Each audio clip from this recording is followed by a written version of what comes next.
সিরাজগঞ্জের মতো অনেক শহরে সিনেমা হল নাই। এটা আমার কষ্ট, আমি আপনাদের মাধ্যমে জানাতে চাই। এখন তো আমরা মানুষের ক্ষতি করার চেষ্টা করি ভাই, জোর করে ধরে বলে এটা আমি 90s-এর এবং আমি মোফাসলের শহরের বড় হওয়া একটা ছেলে, আমার বাড়ি সিরাজগঞ্জ, সবাই জানেন। যখন কোনো ভাই বোনের খালাতো ফুফাতো যাই হোক বিয়ে হতো, গেট ধরার টাকা, ঈদের সময় টাকা, আমরা ছবি দেখতাম, সিনেমা হল দেখতাম। এবং যখন নাজমুল সাহেব হ্যাঁ ভাই আসিতেছে, আমরা এগুলো শুনতাম। ছবি দেখাতে ছিল একটা উৎসব।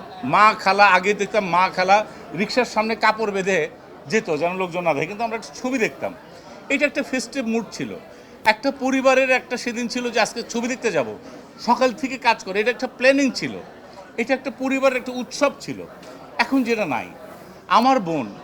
আমার বোন সিরাজগঞ্জে থাকে, এক বোন আমার সিনিয়র কিন্তু আমার ছোট বোন, সে বলছে যে তোরা সবাই দেখছিস, আমি কেন দেখতে পাচ্ছি না। এটা আমার বোনের কষ্ট, আমার বোনের কষ্ট মানে আমার কষ্ট। সেরকম আমার সিরাজগঞ্জের মতো অনেক শহরে সিনেমা হল নাই। এটা আমার কষ্ট, আমি আপনাদের মাধ্যমে জানাতে চাই।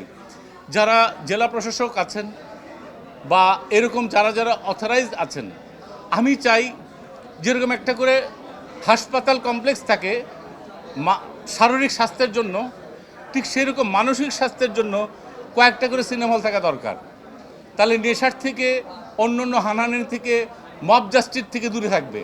এখন তো আমরা মানুষের ক্ষতি করার চেষ্টা করি ভাই, জোর করে ধরে বলে এটা ওই সময়টা আমরা ভালো কিছু করি।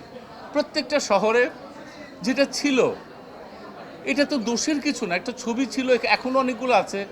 এটার জন্য জেলা প্রশাসক থেকে শুরু করে সব কিছু দরকার। আমার এডুকেশনস দরকার, আমার হেলথ দরকার, আমার বিনোদনের জন্য একটা দুটো ছবিও দরকার, থিয়েটারের জন্য থিয়েটার হল দরকার। এটা সুস্থ পরিবেশ করে, সমাজটাকে সুস্থ বানায়, এটা দরকার। আপনাদের মাধ্যমে চাই এটা যেন হয়।